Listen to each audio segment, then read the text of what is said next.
Good day, I'm Stacey Ann Smith, and this is your Jis News for September 25. 20,000 land titles are to be distributed under the Operation Pride program through the Housing Agency of Jamaica. 54 titles were handed out on Thursday to residents of retirement in St. James. Speaking at the presentation ceremony, Minister with responsibility for housing, Dr. Maurice Guy, said the aim was to empower the landowners. It gives you currency, ladies and gentlemen. It gives you the ability to go places that otherwise people would think that you can't go. You are utilizing your own asset to ensure that you can better yourselves. You can make your community grow. You can make your country grow. Residents can now access loans from the National Housing Trust and other financial institutions now that they have received their titles. Meanwhile, some 16 fisherfolk and their families also received land titles as part of a resettlement deal. The families who were displaced from the Portmore Causeway during the toll road development are now comfortably settling in their new homes.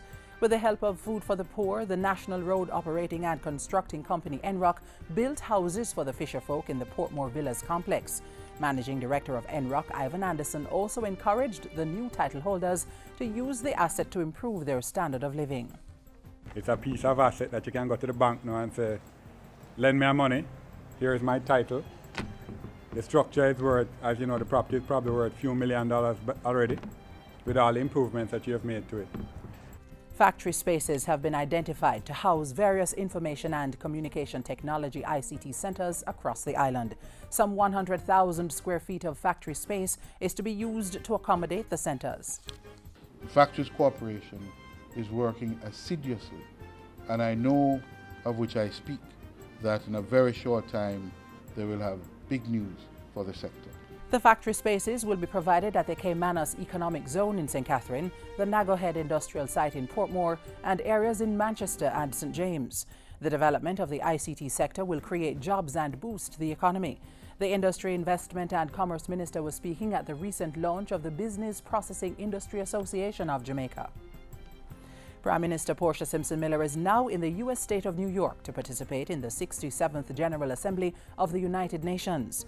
Agenda items include economic growth and sustainable development, international peace and security, human rights, drug control, crime prevention and combating international terrorism.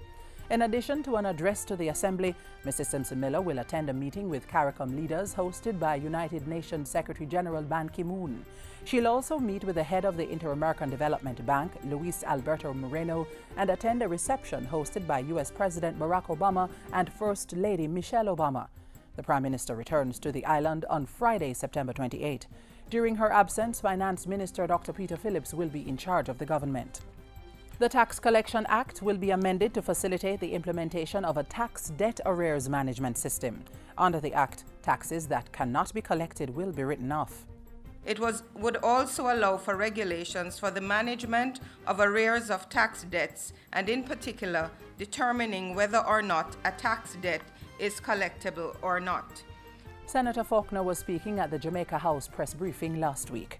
And finally, the Jamaica Information Service yesterday fulfilled an obligation under the Legal Deposit Act to present the National Library of Jamaica, NLJ, with a copy of its Jamaica 50 publication. Under the Act, a copy of all documents published in Jamaica must be given to the principal legal depository, the NLJ. The publication, or Golden Jubilee Snapshots of Post-Independent Jamaica 1962 to 2012, was given to the NLJ's Executive Director, Winsome Hudson, by JIS Chief Executive Officer Donna Marie Rowe. The book is a resource tool for persons exploring the rich history of Jamaica over the past 50 years. And that's it for JIS News Today. I'm Stacey Ann Smith. Thank you for watching.